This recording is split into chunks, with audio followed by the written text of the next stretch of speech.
Busca da nossa vitória, ó Pai. Amém. Queremos pedir que o Senhor perdoe os nossos pecados, olhe para as nossas limitações, ó Pai, e abençoe as nossas vidas. Por favor, Senhor Deus, que possamos sair daqui com a certeza da nossa vitória e que a vitória, ó Pai, que o Senhor Jesus venceu na cruz, possa ser a nossa vitória. Amém. Que ao sairmos daqui, ó Pai, essa noite, possamos guardar essa vitória em nosso coração e que as promessas do Senhor Jesus sejam feitas para nós nessa noite. E que possamos sair daqui muito mais do que vencedores. Amém. Fique conosco nesta noite, em nome de Jesus. Amém.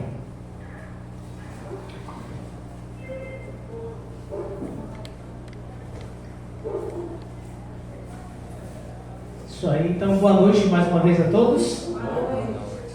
Hoje, de acordo com nossas mensagens, nós já vemos estudando durante toda a semana, Nós estudamos muitas mensagens, falamos sobre felicidade, falamos sobre promessas, boas novas, também falamos sobre a vitória na terra, a vitória no céu, e hoje é o dia de falar sobre liberdade. Liberdade é algo que todo mundo procura ter. Todo mundo procura a liberdade. A liberdade é aquilo que nos faz sentirmos bem conosco mesmo, com os outros, com Deus também, Até Deus, Ele nos deu a liberdade. Sabia disso? Deus, Ele deixou a gente livre. Se Ele prendesse a gente, nós não seríamos amados e nem amaríamos a Deus. Porque o amor liberta. O amor dá liberdade, A liberdade, ela vem porque nós amamos ao Senhor. Então, o tema de hoje é a liberdade. A liberdade nós só encontramos em Jesus Cristo. Há 15 anos atrás, um professor universitário foi preso e encarcerado. E de acordo com os líderes do país, o motivo da prisão foi o fato de ele estar incitando a subversão contra o Estado. E por ter expressado pontos de vista divergentes e por ter feito parte de um movimento democrático pacífico, esse professor perdeu seu cargo, o direito de publicar seus escritos e a oportunidade de falar em público. Hoje acontece isso muito no país, na Rússia acontece muito isso, os ditadores eles são presos. Se falar contra o governo ou contra as leis, não só lá, mas em qualquer outro país ditador, se falar contra o governo, contra as leis, a pessoa ela vai ser presa ou ela vai perder os direitos que ela tem na sociedade. E esse professor, ele foi preso, perdeu o direito de publicar os seus livros, também de lecionar, e ali então ele se sentiu uma pessoa presa. Mas ele escreveu uma carta, e ele disse que se sentia totalmente imbuído de um otimismo esperançoso no qual a liberdade chegará nesse país no futuro, porque não existe força alguma que possa conter o desejo humano de liberdade. Não existe no mundo uma força capaz de conter a liberdade. Sabia disso? No mundo ninguém pode te prender. Ninguém nem nada. Você está liberto, muitas vezes você está dentro de um sistema ou de uma condição que nada faz você sair daquela condição. Mas na sua mente você é uma pessoa livre, Você pode estar preso entre quatro paredes, mas na sua mente você é uma pessoa livre. Ninguém pode ter o desejo do ser humano de conter a liberdade. E essa liberdade nós só encontramos em Cristo Jesus. E no nosso país, graças a Deus, nós temos o direito de ser livres, Nós temos o livre acesso. Você tem direito de ir e de vir. Tanto que existe uma lei que poucos conhecem, que se você for passar na BR, tem aquele lugar que cobra as tarifas ali. Se você provar que você está sem dinheiro, você é obrigado a você passar. Eles não podem te travar, eles não podem travar você nem seu veículo ali naquele lugar, porque senão eles estão impedindo o seu acesso de ir e de vir. Poucas pessoas sabem disso, mas hoje no nosso país nós temos o livre acesso para ir e vir, ninguém pode te impedir. Então se você parou lá, está sem dinheiro, você tem direito pela lei de passar por lá sem ser barrado pela Polícia Federal ou por qualquer coisa que seja, porque nós temos essa lei, a liberdade, o direito de ir e vir. Agora essa liberdade, ela está gravada no nosso coração, ela parece que está dentro do nosso ser, todos nós lutamos pela liberdade. Liberdade financeira, não é? Quem que não quer ter liberdade financeira? Por que você acorda todo dia cedo para trabalhar? Porque você quer a sua liberdade financeira. Muitos procuram a liberdade, mas só existe uma liberdade que é capaz de deixar a gente totalmente libertos, é a cruz do Calvário. Só Jesus Cristo libertou da gente aquilo que a gente não conseguia ser liberto, libertou-nos da condenação, do pecado e da morte. E de acordo com o texto aqui, né, o desejo de liberdade está gravado em cada fibra de nosso ser. Nós lutamos todos os dias para sermos cidadãos livres. Ninguém gosta de estar sob o jugo de ninguém. Todo mundo gosta de estar livre. Na verdade, nós somos livres. Você é livre para fazer o que você quiser da sua vida, mas você não é livre para escolher as consequências que virão dessas escolhas que você tomar na sua vida. Mas todos nós somos livres, né? Eu estava até conversando ontem com o Hidalgo, né? E tem um ser na Bíblia que, se você ler o livro dele, você vai ficar meio perplexo, que é Salomão. O livro de Eclesiastes, ele dá liberdade, você pode fazer o que você quiser nessa terra, mas ele fala, sabendo que um dia a gente vai prestar conta a Deus quando ele voltar. Mas você é livre para fazer o que você quiser. Ninguém pode te impedir. Mas um dia você deve ter na sua mente que você vai prestar conta de tudo aquilo que você fez em ser um ser livre aqui nessa terra. Também nós temos uma mensagem de libertação no livro de Apocalipse. Nesse livro nós encontramos um grito de liberdade e de justiça. Muitos olham para o Apocalipse e pensam, é um livro que fala da besta, é um livro que fala de pragas, é um livro que fala de dragão, é um livro que fala de terremotos, enchentes, fomes, mas muitas pessoas não sabem que o livro do Apocalipse é um livro que traz a libertação, a liberdade. E hoje, essa noite, nós vamos analisar um pouquinho as 3 mensagens dos anjos que pregaram no livro do Apocalipse. E a primeira mensagem dos 3 anjos pode passar aí, a primeira mensagem está em Apocalipse capítulo 14. Nas cenas finais da história, Satanás tentará enganar e obrigar as pessoas a prestar uma falsa adoração. A chave é seguir o Cordeiro por onde quer que ele vá. Apocalipse capítulo 14, versículo 4, fala que o inimigo, Satanás, ele tentará fazer com que as pessoas fiquem presas àquilo que ele quer que elas façam.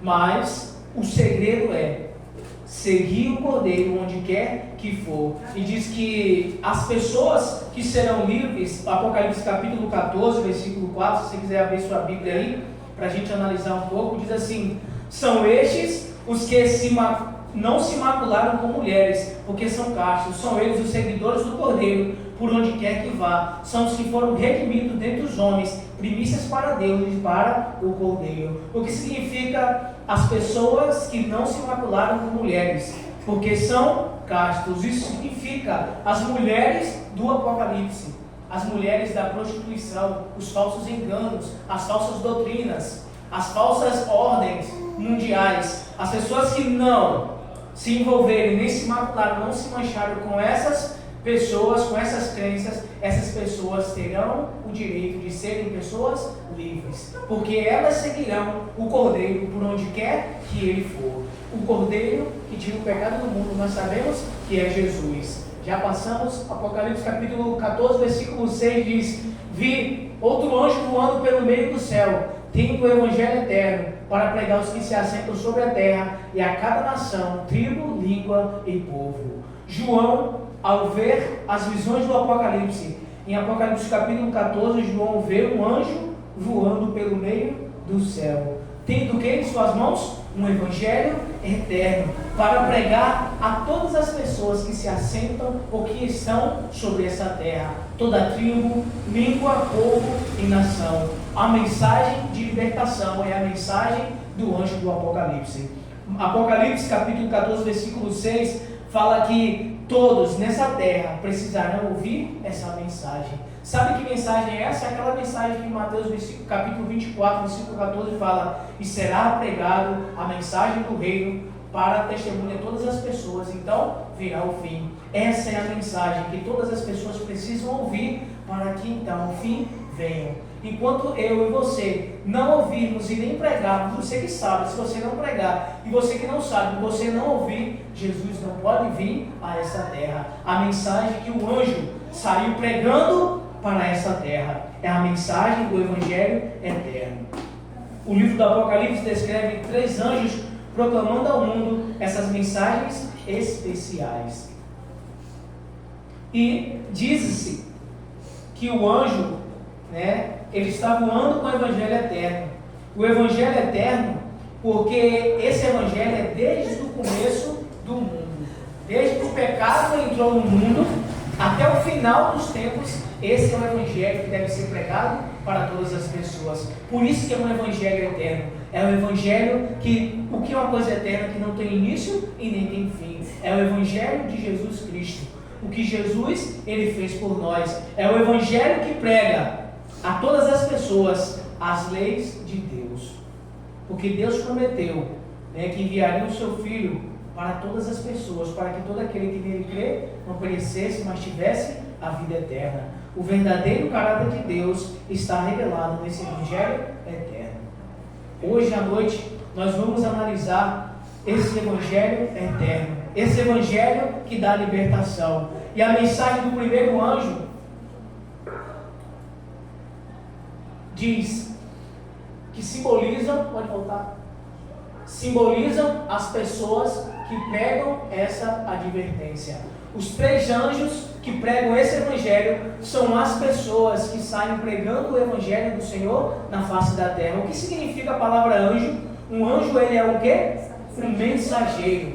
Esse anjo do Apocalipse é um anjo. Existem várias classificações para anjos. Existe o anjo da guarda, o anjo protetor, que a gente sabe, e existe o anjo mensageiro. O anjo Gabriel no céu é descrito como um anjo mensageiro. Ele é o que traz a mensagem. Quando Maria estava grávida, quem veio trazer a mensagem para Maria? E para José, depois para comprovar, e depois para Isabel? O anjo Gabriel. O anjo que traz a mensagem é o anjo Gabriel. E esses 3 anjos são anjos mensageiros. Mas não pense que vai vir anjo no céu pregando o Evangelho.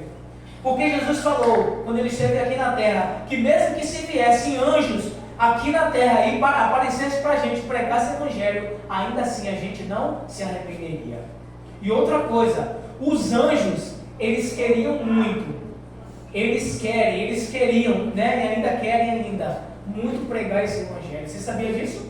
Que os anjos no céu, eles gostariam muito de pregar esse Evangelho? Eles gostariam de estar aqui nesse momento pregando. Os anjos gostariam de estar na rua, de casa em casa, de porta em porta pregando o Evangelho. Eles gostariam muito, mas Deus não permitiu que eles pregassem o Evangelho, porque o Evangelho deve ser pregado por mim e por você.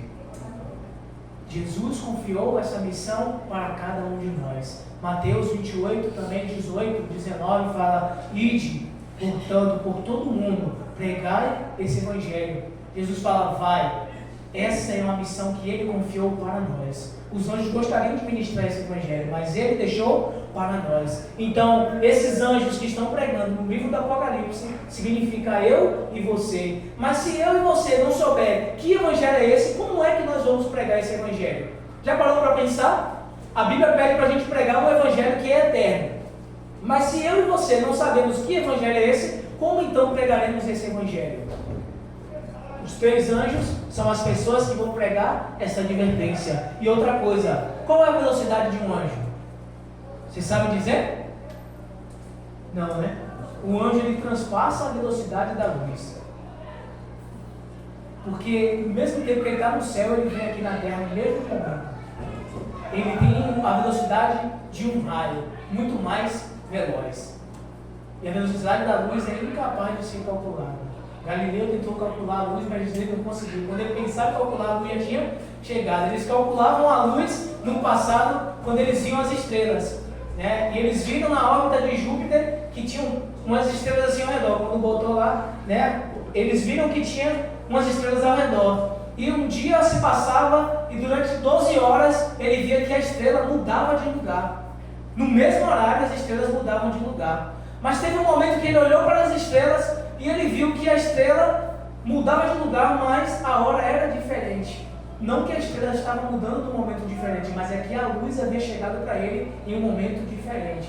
Então ele soube que a luz que chega a gente pode ser calculado de diversas maneiras. Às vezes o fenômeno está acontecendo no mesmo momento. Às vezes estourou a estrela lá no céu, explodiu a estrela no céu, mas esse brilho só vai aparecer para nós depois de 10 mil anos, depois de 5 anos, 10 anos, às vezes 100 anos. O brilho dessa estrela que explodiu lá no céu, ela vem aparecer para nós. O anjo, ele tem essa velocidade.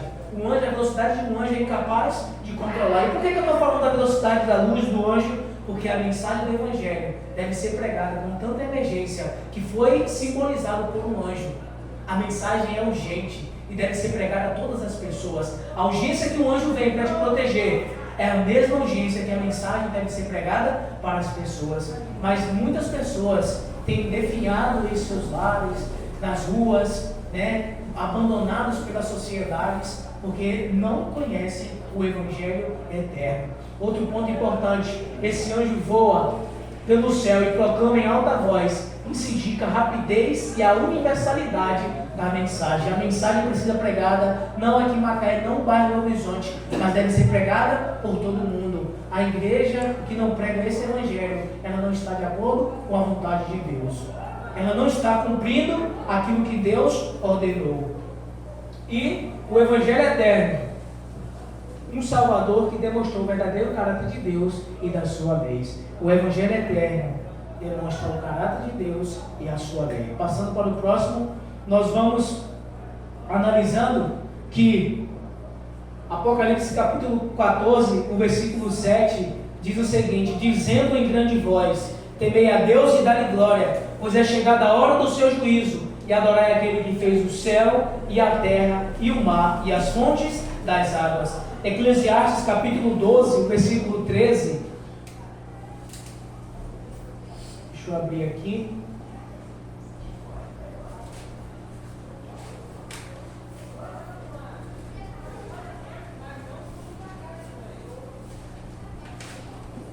Eclesiastes capítulo 12, versículo 13 diz o seguinte: de tudo que se tem ouvido, o resultado é: teme a Deus e guarde os seus mandamentos, porque isso é o dever de todo o homem. Apocalipse 14, 7 fala: temei a Deus e dá-lhe glória, pois é chegada a hora do seu juízo, e adorai aquele que fez o céu, o mar, a terra e as fontes das águas. Eclesiastes fala: de tudo que se tem ouvido, o resultado é esse: teme a Deus e guarda os seus mandamentos, porque isso é o dever de todo o ser humano na face da terra. Que evangelho é esse que esse anjo está pregando?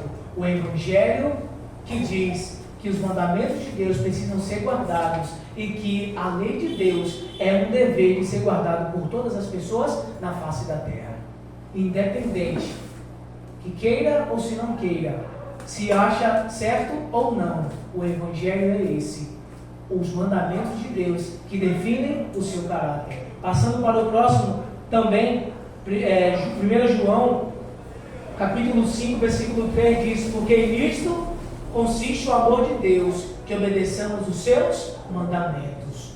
Olha só o amor de Deus revelado para nós. Jesus fala: se você diz que me ama, mas não guarda os meus mandamentos, você é mentiroso e em você não está a verdade. E Jesus falou: nisto consiste o amor de Deus, que obedeçamos os seus mandamentos. Mas muitos, nesse mesmo versículo, muitos dizem que os mandamentos são pesados. Jesus falou: os meus mandamentos não são pesados, não são penosos. É capaz de mim e de você guardar esses mandamentos. Passando aí para o próximo, damos glória a Deus quando revelamos o seu caráter no nosso caráter. Você sabia que dar glória a Deus não é só gritar alto na igreja ou em casa ou em um momento de adoração e glorificar a Deus? Você sabia disso? Que você pode glorificar a Deus através da sua vida? O apóstolo Paulo fala que comais, que bebais ou façais qualquer outra coisa, fazeis tudo para a glória de Deus. Como que nós podemos manifestar a glória de Deus? Mostrando que nós somos semelhantes a Ele. É difícil, mas Ele deixou as suas leis para que a gente pudesse se espelhar. O caráter de Deus é a lei de Deus. O que define um caráter de uma pessoa? O que define o seu caráter? Que tipo de caráter você é? Você é uma pessoa difícil de lidar? Você é uma pessoa dura? Você é uma pessoa amável? Você é uma pessoa acolhedora? Quando as pessoas olha, fulano de tal é uma pessoa muito amável, fulano de tal é uma pessoa respeitadora, fulano de tal é uma pessoa de princípios, de caráter, de personalidade. Isso define o seu caráter. E sabe o que define o caráter de Deus?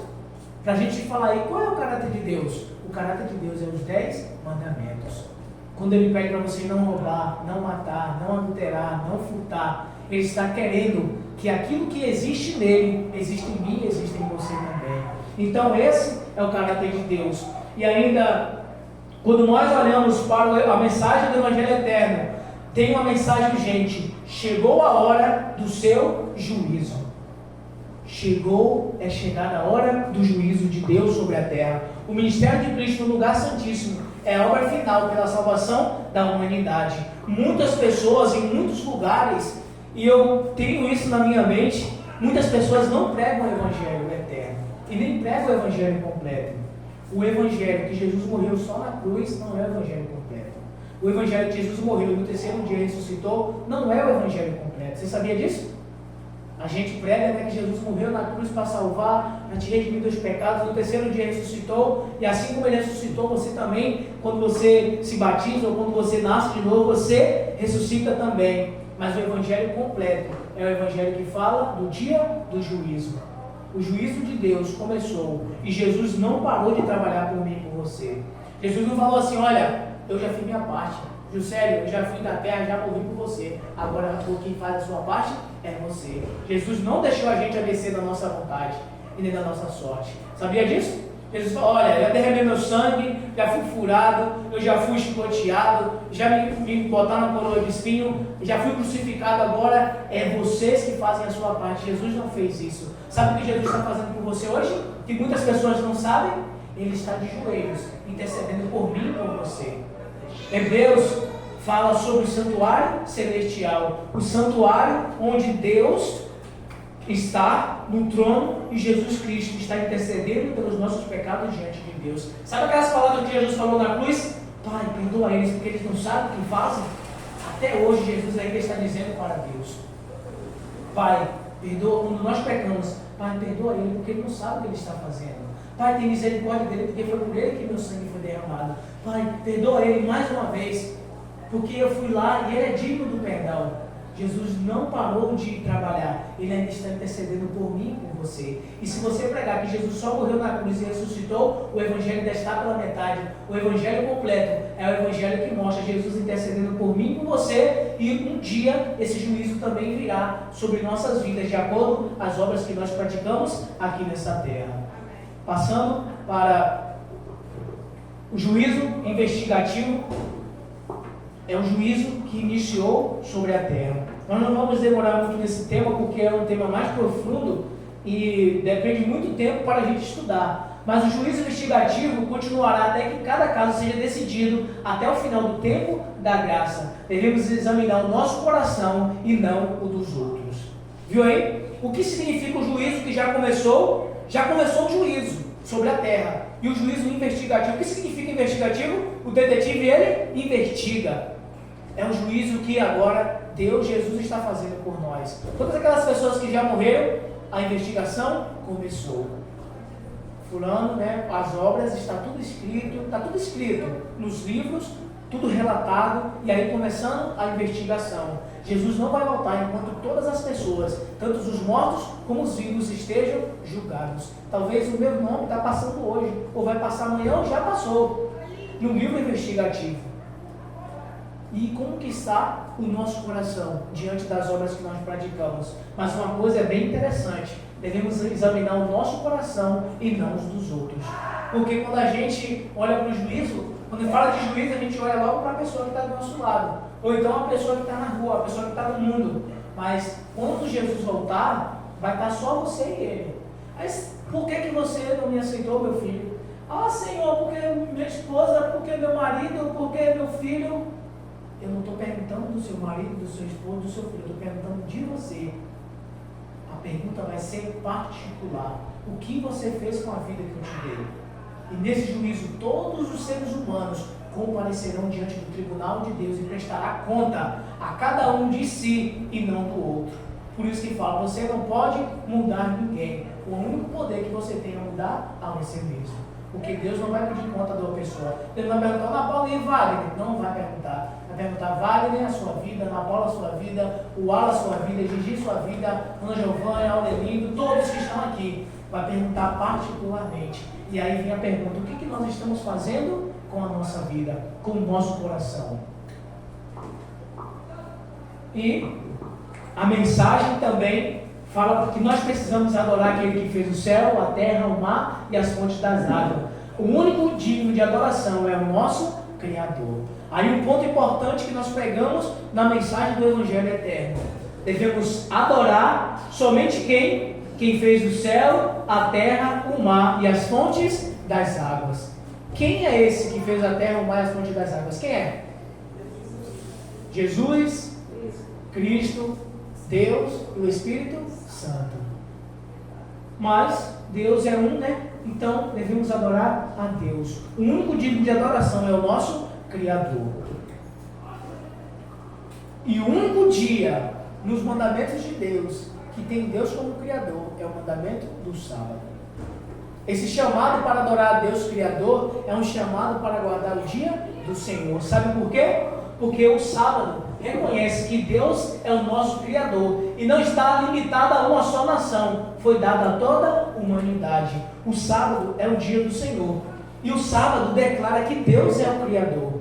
Lembra-te do dia de sábado para o santificar. 6 dias trabalharás e farás toda a tua obra, mas o 7º dia é o sábado do Senhor teu Deus. Não farás nenhum trabalho, nem tu, nem teu filho, nem tua filha, nem teu servo, nem tua serva, nem o teu descendente, nem o forasteiro das tuas portas para dentro. Por quê? Porque em 6 dias fez o Senhor o céu, a terra, o mar, as fontes das águas e tudo que nele há. Por isso o Senhor abençoou o dia de sábado e o santificou. O único dia que relata a Deus como Criador dentro das leis de Deus é o 4º mandamento. O único mandamento que declara que Deus é o Criador é o 4º mandamento. E é o único dia que ele fala, lembra-te. O único mandamento, porque ele se lembrou e ele descansou. E se Deus, que é poderoso, descansou de suas obras, ele também deixou isso para que a gente também pudesse descansar. O único mandamento que tem Deus como Criador, o mandamento, o 4º mandamento, o mandamento do sábado. E não foi dado para os judeus, porque antes de existir judeu na terra ou nação de Israel, a lei já existia. A lei já existia lá no Éden. A lei já existia há muito tempo atrás. Deus, ele só escreveu a lei em tábuas e deu para Moisés. Mas a lei já existia. Porque se não existisse lei, não existia pecado. E Adão e Eva pecou. Satanás pecou lá no céu. Lúcifer pecou. E como que ele ia pecar se não existisse lei? A Bíblia fala que sem lei nós estamos isentos do pecado. Né? Na Índia tem lei de trânsito? Não tem não, né? É camelo, vaca, moto, carro, gente. Quem está infringindo a lei ali? Ninguém, porque não tem lei. Mas no Brasil, se você fizer isso, você está infringindo a lei. Onde não tem lei, não tem pecado. Mas onde existe a lei, existe o pecado. A lei é eterna, assim como Deus é eterno. O caráter de Deus também é eterno. Apocalipse capítulo 14, versículo 8, continua a segunda mensagem angélica. Apocalipse 14, versículo 8, a segunda voz, a segunda mensagem, diz assim: seguiu-se outro anjo, o segundo, dizendo: caiu a grande Babilônia, que tem dado a beber a todas as nações o vinho da fúria da sua prostituição. O segundo anjo anuncia que caiu a grande Babilônia. Apocalipse capítulo 14, versículo 8. A palavra Babilônia vem da onde? Vocês sabem dizer? Onde vem a palavra Babilônia? Babel. Você sabe a história de Babel? Conhece? Já lembrou? Puxa aí no Windows aí, na sua mente. Você sabe a história de Babel?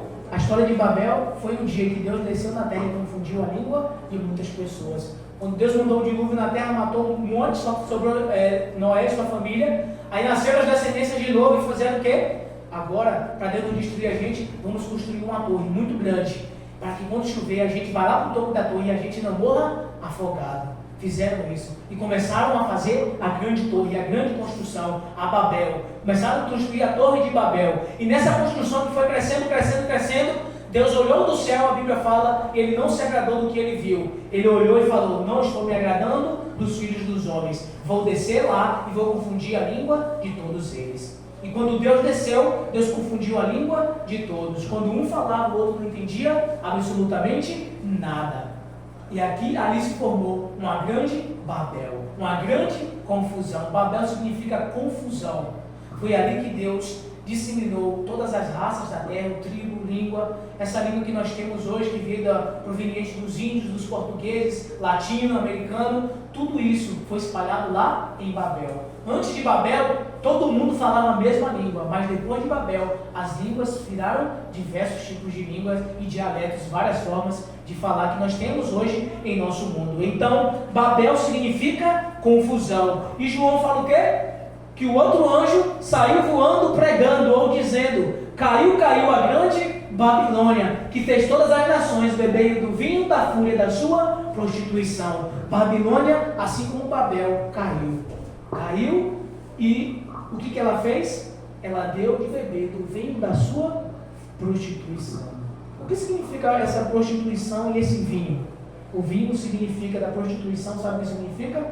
As doutrinas erradas que as pessoas pregam no mundo, os falsos profetas, os falsos cristos, que operam milagres e sinais em nome de Deus, mas sem ter Deus. As pessoas que falam em nome de Deus, mas não têm Deus. As pessoas que pregam as falsas doutrinas, as pessoas que pedem para as pessoas fazerem aquilo que não está dentro da palavra de Deus, as pessoas que dizem que a igreja está acima da palavra, como muitos dizem, que devem obedecer à igreja e não à palavra.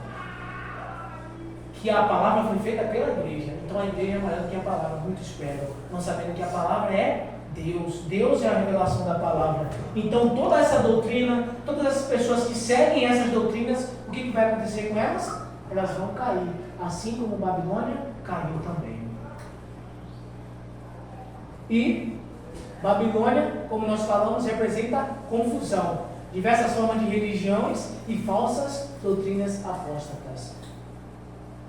Apocalipse capítulo 17 fala que Babilônia é representada por uma mulher adúltera. E a mulher na Apocalipse representa a igreja. A mulher adúltera, uma igreja adúltera. E o cálice inebriante representa as falsas doutrinas. Ela exerce uma influência corrupta sobre o mundo, contradizendo as verdades da palavra de Deus. Porque fez todas as nações beberem do vinho do fúria da sua prostituição. A queda da Babilônia não acontecerá até que a igreja tenha se unido com o mundo. A gente vê hoje que a igreja se parece com o mundo, né? As pessoas do mundo não estão se diferenciando mais, não dá para perceber mais quem é do mundo e quem é da igreja. Está difícil, né? Porque as pessoas do mundo estão parecendo a igreja está trazendo o mundo para dentro da igreja e está uma confusão danada. Mas aí a palavra diz que a igreja, a Babilônia, não vai cair até que a igreja tenha sido unida com o mundo. Até que o mundo se pareça tanto com a igreja se pareça tanto com o mundo, que a Babilônia não vai cair. E é isso que nós temos visto hoje em dia. A gente chora, né? Quem é do tempos antigos da igreja está aí sofrendo pelos nossos dias, porque as doutrinas não podem ser mais pregadas, as ordens do passado não podem ser mais dadas. Tem que ser agora coisas novas para os jovens, tem que aceitar as pessoas de qualquer jeito, mas Jesus te ama tanto, que Ele te chama do jeito que está, mas Ele te ama tanto que Ele não quer que você permaneça do mesmo jeito. Sabia disso? Ele te ama tanto que Ele fala, venha do jeito que você está, mas Ele te ama mais ainda, que Ele não quer que você permaneça do mesmo jeito. Ele quer transformar você e a mim, mas as pessoas no mundo, né, estão corrompidas pelo pecado, e a igreja também está sofrendo muito por isso. Mas não tem só notícia ruim, tem notícia boa também. A notícia boa é que no meio da Babilônia, nessas confusões de tantas coisas, terá um povo de Deus, um povo fiel à Bíblia, que a sustentará como regra de todas as doutrinas, o assim diz o Senhor. Pessoas fiéis.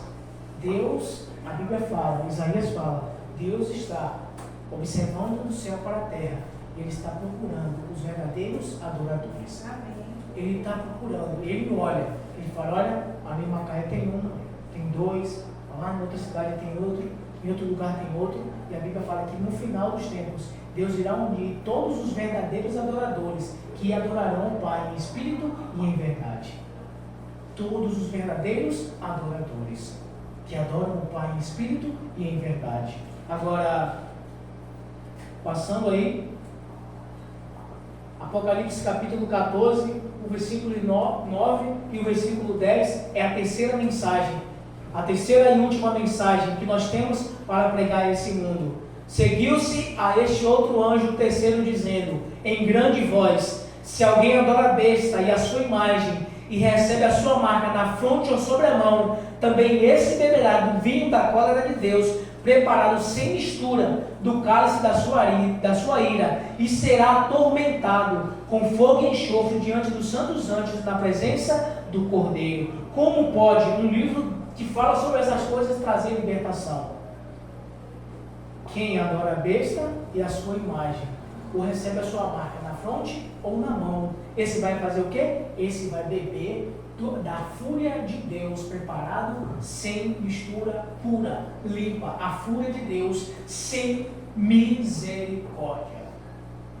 As pessoas que não aceitaram a Cristo, elas não sabem o que está esperando por elas. Sabe disso?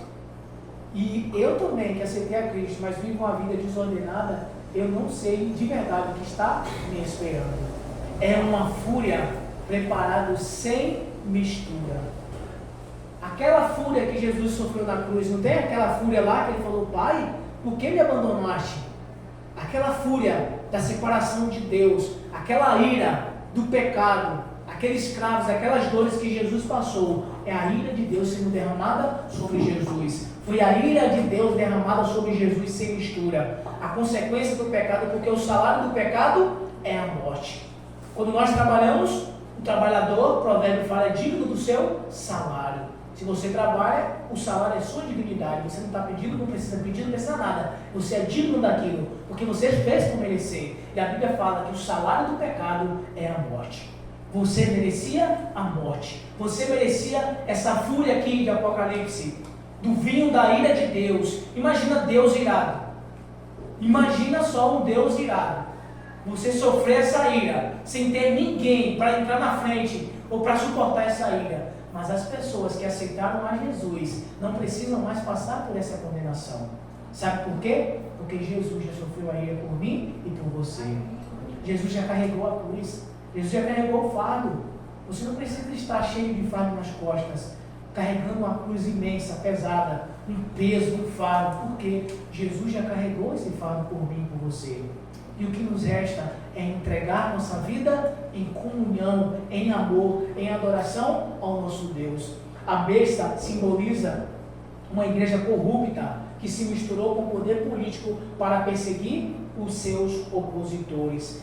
Essa besta do Apocalipse, que as pessoas irão adorar a sua imagem, receber essa marca na fronte e na sobre a mão, que também é um assunto mais abrangente, que envolve muito mais coisas. Mas só para a gente ter um entendimento um pouco, esta besta simboliza uma igreja corrupta. Não estou dizendo uma igreja, tipo assim, a igreja adventista, a igreja batista. Não estou dizendo uma essa igreja que hoje nós temos. É as pessoas que representam uma igreja. Assim também, como Deus tem uma igreja preparada, não simboliza que é a igreja adventista, não simboliza que é a igreja batista, a igreja católica, não simboliza isso. Simboliza o povo de Deus unido, representa uma igreja. São pessoas de todas as doutrinas, de todas as religiões, que obedecem e obedeceram a Deus. Pessoas que decidiram ser fiel a Deus, mesmo em face da morte. Mesmo assim, falam, vou pegar o seu filho, vou matar o seu filho. Eu vou botar você na fogueira, eu vou prender você, eu vou jogar você na masmorra, você vai morrer se você não abandonar esse Deus. E pessoas que foram obedientes até o final são pessoas que serão perseguidas pela besta, pelo poder de uma igreja corrupta misturado com o poder político que vai fazer o quê?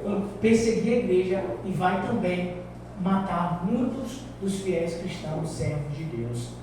A pergunta é, você está preparado para esse momento final? Você está preparado para sofrer perseguições? Eu estou lendo o livro do Grande Conflito, que foi distribuído no Impacto da Esperança, E esse livro fala de muitos homens, morreram milhares, centenas de milhares. A França foi o país que mais matou cristão.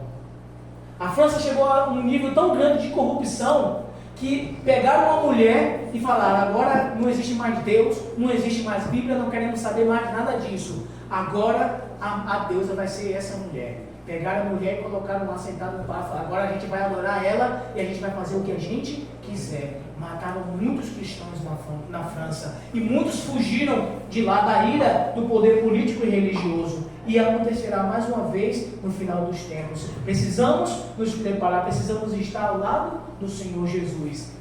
E como essas mensagens terminam? A primeira mensagem é uma mensagem do Evangelho sendo pregado a todas as pessoas, para dar glória a Deus, para guardar os seus mandamentos, para obedecer às suas leis, a queda da grande Babilônia, também a imagem da besta, essa ira de Deus. Mas a mensagem do Apocalipse, das 3 mensagens termina, Apocalipse capítulo 14, o versículo 12. Aqui está a perseverança dos santos, os que guardam os mandamentos de Deus e a fé em Jesus. Aqui está a paciência, a perseverança dos santos, os que guardam os mandamentos de Deus e a fé em Jesus. E aqui fala que as únicas pessoas que não adorarão a besta são as pessoas que guardam os mandamentos de Deus e têm a fé em Jesus Cristo.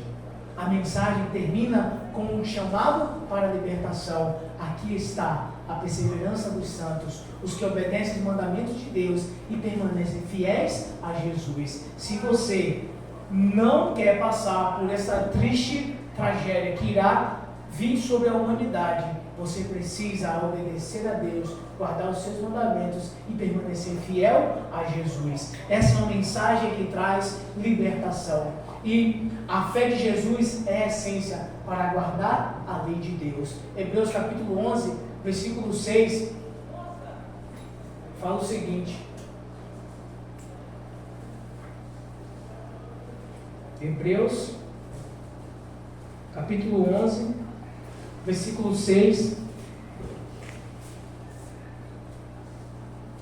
De fato, sem fé é impossível agradar a Deus, porque é necessário que aquele que se aproxima de Deus creia que Ele existe e que se torna galardoador dos que o buscam.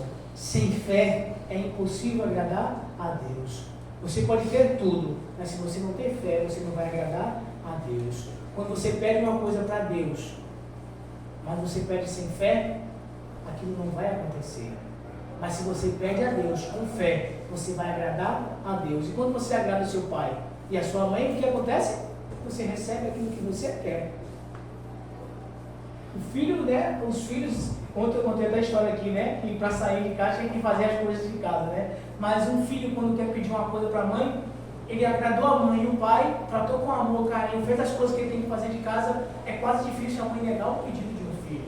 Quando o filho é obediente, é quase difícil o pai negar o pedido de um filho. Só se for impossível dele fazer. Mas o que esteja sobre as suas condições, ele vai fazer. Até coisas que ele não tem condição, ele vai lutar para fazer. Porque um filho amável, um filho obediente, traz amor aos olhos do pai e da mãe. E aqui a Bíblia fala: se você quer agradar a Deus, você precisa ter fé. Porque se você quer se aproximar de Deus, você precisa agradar a Ele. E você precisa entender que Ele existe. E Ele recompensará todas aquelas pessoas que o buscarem. A fé de Jesus, que fala em Apocalipse, que a perseverança e a fé em Deus, é aquelas pessoas que buscam a Deus, acreditando que vão ter no final das suas vidas a libertação que tanto procuram. A fé em Cristo é a nossa única esperança. A fé, acreditar em Jesus, é a nossa única esperança no final. A gente fala, refala e fala de novo, mas parece que isso não vai acontecer. Mas no dia que estiver acontecendo, a única coisa que vai te manter de pé, sabe o que é? A fé em Jesus. A fé traz esperança. A fé faz você suportar muitas coisas. Quando você tem fé que você vai conquistar o seu sonho, você luta por aquilo. Você não vê limites, não tem barreiras. Você luta até o final para conquistar aquilo que você tanto sonhou. Então, se nós quisermos ter uma vida de esperança, uma vida de certeza, uma vida de buscar e ter certeza daquilo que você está buscando, se você quer ter certeza da sua vitória, você precisa alcançar essa fé. E como é que a fé vem? A Bíblia fala, vocês sabem dizer como que você ganha fé? A fé, ela é exercitada. Você tem pouca fé hoje, um pouquinho. Amanhã você pode crescer e ter uma fé gigante. Mas como que você faz para crescer essa fé? A Bíblia fala, a fé vem pelo que, dona Giovânia? Ouvir e ouvir a palavra de Deus. Se você quer crescer a sua fé, busque lugares onde a palavra de Deus é falada. Busque a presença de Deus e busque exercitar a sua fé. A vida que Jesus oferece a você é uma vida em liberdade. Não precisa ter medo do Apocalipse, não precisa ter medo das pragas, de tudo que vai acontecer, o fogo, o calor, o sol vai se esquentar 7 vezes mais, que vai criar bolhas e tumores nas costas das pessoas. Você precisa ter medo disso, porque você tem fé que Jesus, Ele te ofereceu. Você tem fé que Jesus vai te dar a liberdade. Então, que Deus nos abençoe nessa noite, né? E que você possa sair daqui tendo certeza de que o que você veio buscar, você essa noite conquistou. A fé em Jesus, de ter certeza que a última vitória será a nossa vitória. Amém? Amém? Nesse momento, vamos ficar de pé e vamos cantar mais uma vez o louvor tema, a última vitória. Que você possa sair daqui com a certeza no seu coração de que você é mais do que vencedor. Amém? O conflito deste mundo,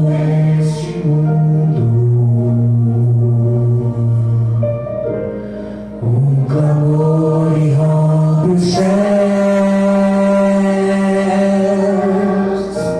são as vozes de quem tanto esperou declarar Jesus o vencedor. A última vitória chegou, enfim, a hora. Venceu Jesus, o Salvador. A última vitória no céu em sua glória. Então viver pra sempre com o Senhor.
Estamos aqui, Senhor Deus, depois de ter estudado a Tua Palavra, vindo à Tua casa te adorar, queremos sair daqui, ó Pai, com a certeza da nossa vitória, Pai.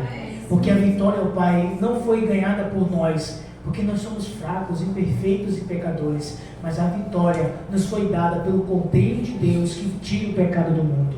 O Senhor Jesus um dia veio a essa terra, e num dia de sexta-feira como esse, Ele venceu a morte, o pecado, a cruz, para nos garantir a nossa vitória. Senhor Deus, existem áreas da nossa vida, ó Pai, que precisamos vencer. Existem coisas dentro de nós, ó Pai, que precisa ser vencida. Existem coisas, ó Pai, em nós que precisa ser tirada. Existe, ó Pai, uma vitória que somente o Senhor pode dar para cada um de nós. Queremos pedir, ó Pai, que nesta noite, ao sairmos daqui e chegarmos em nossa casa, que a nossa vitória esteja nos esperando e que possamos, ó Pai, entender que somente em Ti nós somos mais do que vencedores. Muito obrigado, ó Deus, porque o Senhor nos deu certeza da nossa vitória. E muito obrigado, ó Pai, porque o Senhor confiou a nós pregar esse Evangelho, o Evangelho de um Jesus vitorioso, um Evangelho eterno. Muito obrigado, ó Pai, por tudo. Nos ajude a obedecer ao Senhor em tudo que o Senhor pedir e mandar, e que não possamos fazer a nossa vontade, mas sim a Tua vontade. Fica conosco, ó Pai, e continua pregando na nossa mente, Espírito Santo, em nome do Senhor Jesus. Amém. Amém. E amanhã